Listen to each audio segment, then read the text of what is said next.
Општините од југоистокот добија од просечни до слаби оценки во делот на нивната транспарентност околу јавните набавки, склучувањето договори и нивната вредност.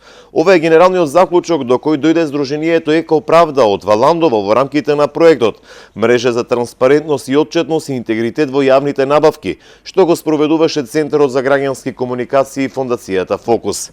Изминативе месеци Екоправда правеше мониторинг колку општините на своите официјални веб страни ги објавуваа јавните огласи, информираа колку фирми учествувале на распишаните тендери и која добила работата за која вредност. Мониторингот беше правен врз основа на 31 критериум.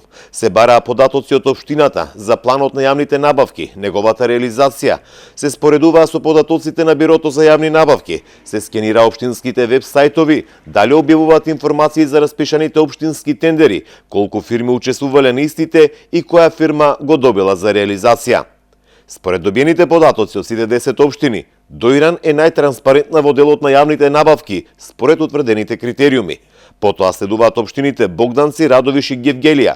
Тие влегуваат во солидно ниво на транспарентност. Веднаш задни во групата општини со ограничено ниво на транспарентност во јавните набавки се општините Василево, Валандово, Конче и Босилово, а како најслаби во транспарентност во врска со јавните набавки се општините Струмица и Ново село.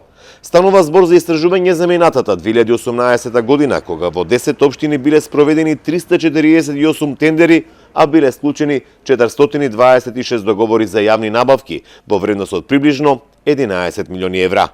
Ова истражување е изготвено со помош на грант доделен преку проектот Мрежа за транспарентност, отчетност и интегритет во јавните набавки, што го спроведува Центарот за граѓански комуникации и Фондацијата Фокус.